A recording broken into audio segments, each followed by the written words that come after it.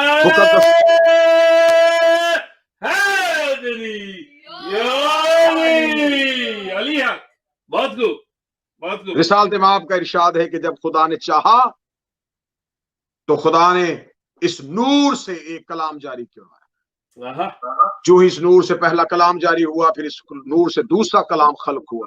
خدا نے پہلا جو کلام خلق ہوا اس سے روح کو پیدا کیا، پھر جو ہوا اس سے لوح کو پیدا کیا، پھر جو ہوا اس سے قلم کو پیدا کیا۔ یہ کلام کرتا گیا، خدا مخلوقات بناتا گیا۔ خدا نے کہیں روح بنا دی، کہیں لوح بنا دی، کہیں قلم بنا دیا۔ اور رسالت مآب کی حدیث ہے کہ جب یہ نور سجدہ پروردگار مکمل کر چکا تو خدا نے اسی نور کے ذریعے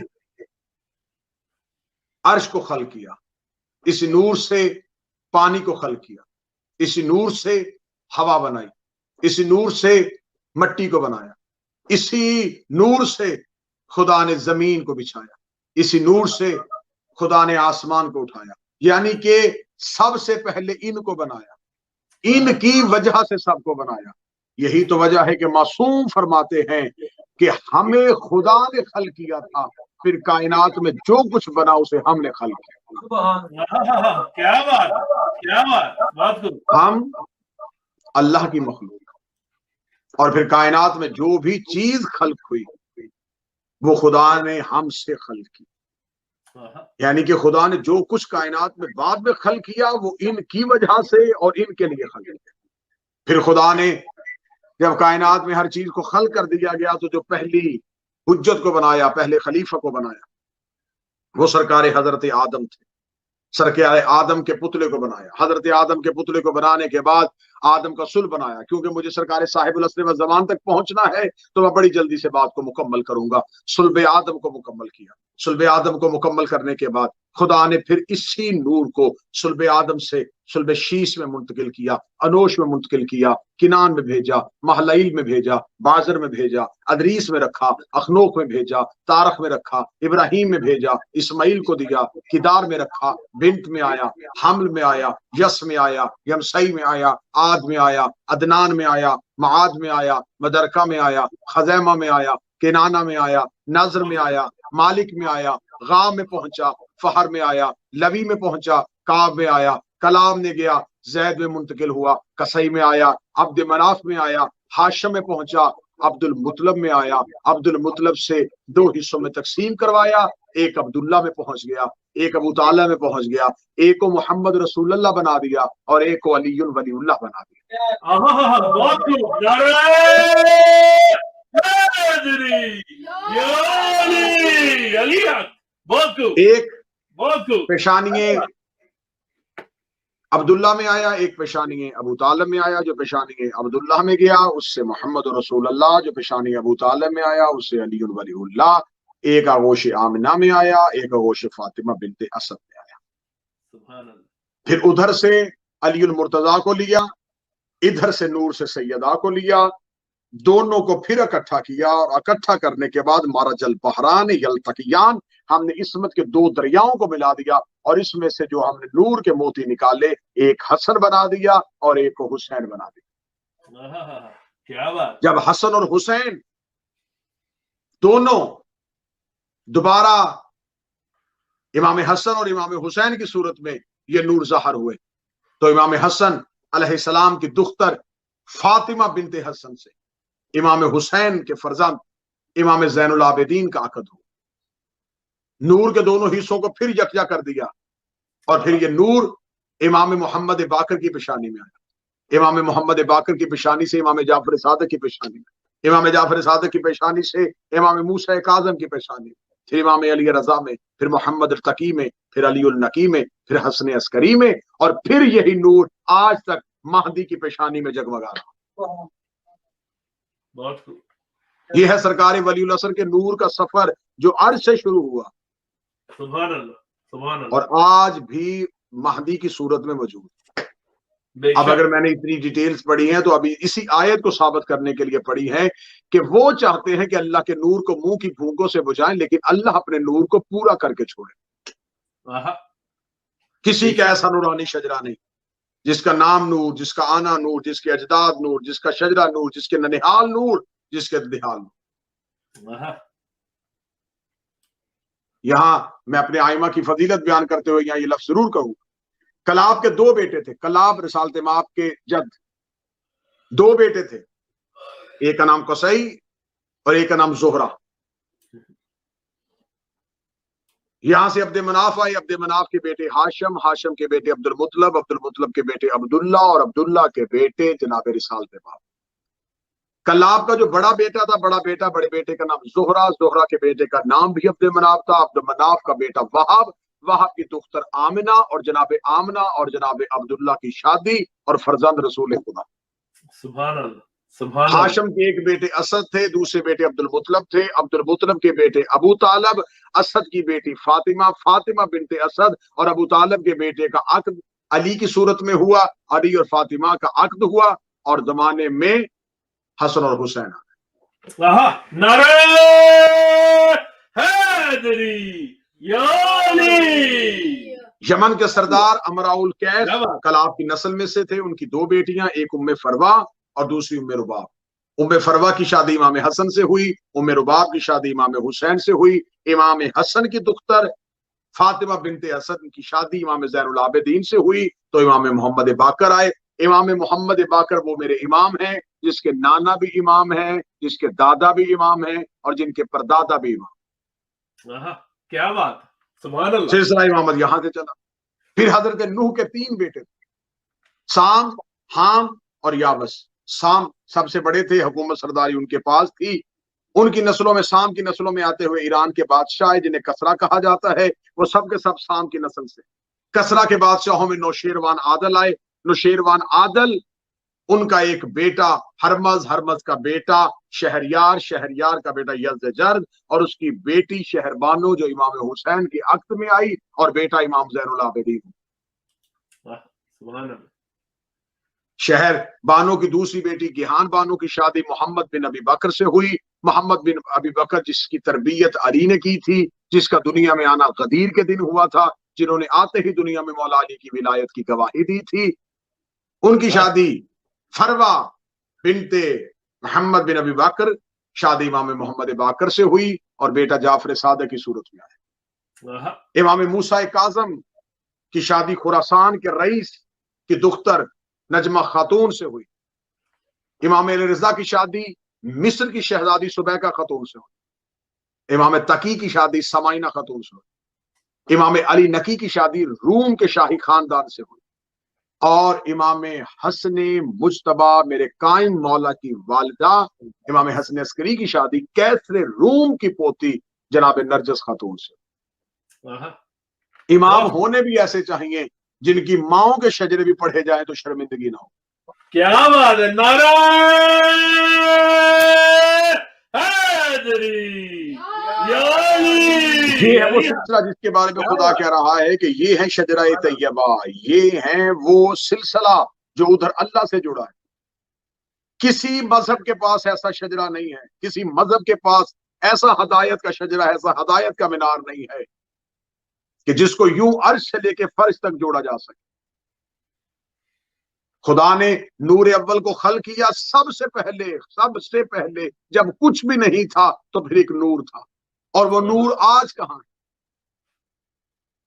یہ سب نے لکھا کہ اول ما خلق اللہ نور، رسول نے فرمایا سب سے پہلے اللہ نے میرے نور کو خلق کیا۔ تو میرا امت مسلمہ سے سوال ہے کہ ہمیں بتایا جائے جو نور اللہ نے سب سے پہلے خلق ہوا تھا، مذہب اہل بیت کے ماننے والوں کے علاوہ کوئی ہمیں بتائے وہ نور آج کہاں ہے؟